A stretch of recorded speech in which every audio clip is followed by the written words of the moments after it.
Most golfers absolutely obsess over driver distance. But listen, if your golf ball can't perform around the green, you are bleeding strokes every single round. Welcome to the Golf Ball Lab. Let's dive straight into the 2026 Short Game Spin Test. One ball we tested spun 1,100 RPM more than the worst performer on a wedge shot. Think about that for a second.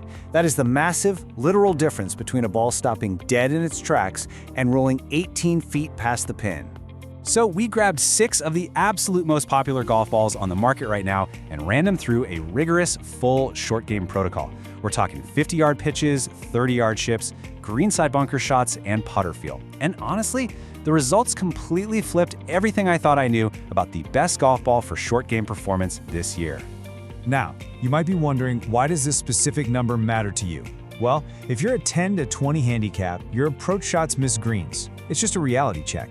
A 15 handicap hits about 5 greens in regulation, which means you are chipping or pitching 13 times per round. 13 times you absolutely need a golf ball that checks, that spins, and that gives you total control.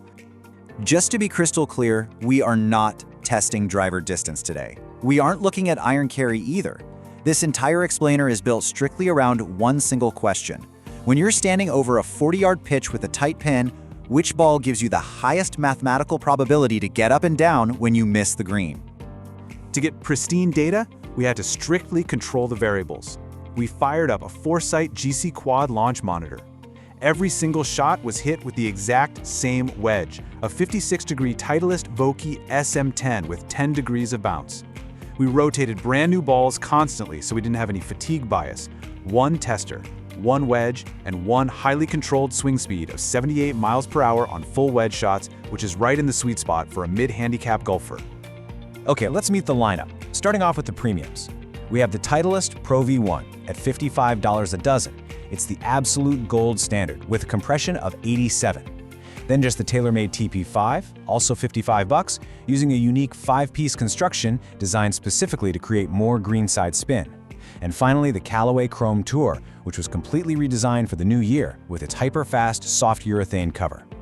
Moving on to the mid-tier and budget challengers, we've got the Srixon Z-Star coming in at $45 a dozen. This is Hideki Matsuyama's ball, offering some serious potential value. We also threw in the Vice Pro at $35, representing the direct-to-consumer brands that are known for their aggressive pricing. And this brings us to the ultimate question in golf equipment today. The Kirkland Signature V3 coming in at just $18 a dozen. Some corners of the internet literally call this thing a Pro V1 killer, while others swear it feels like a rock. So, does an $18 dozen really compete? Do premium prices actually guarantee premium short game spin? Let's find out. Section 1.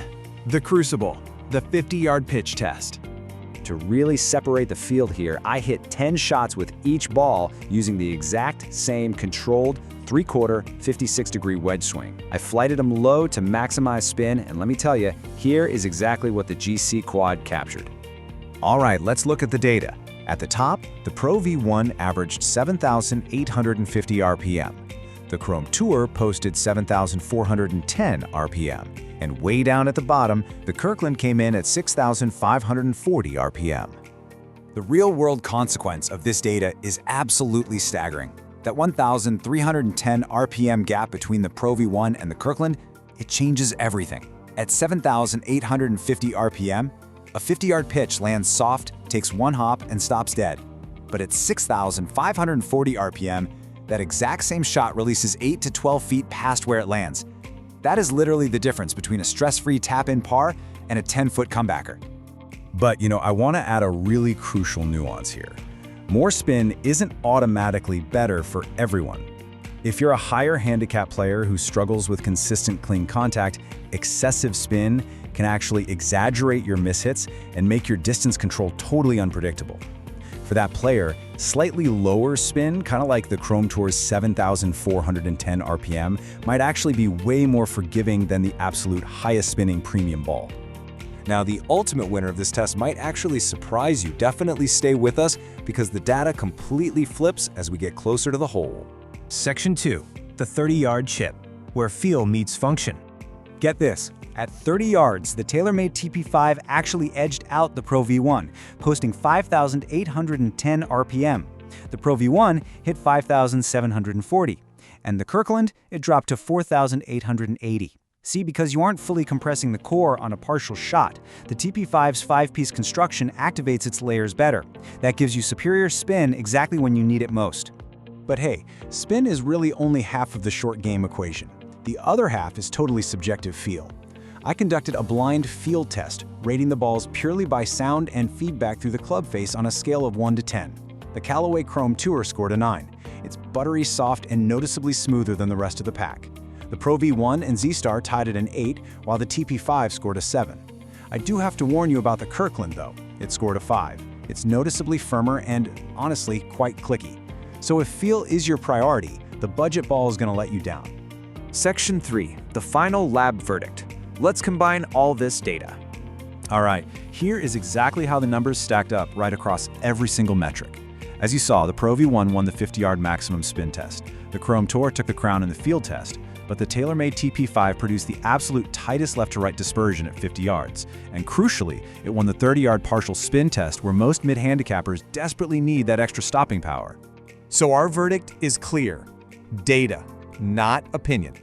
The TaylorMade TP5 is the ultimate choice for mid-handicappers around the green.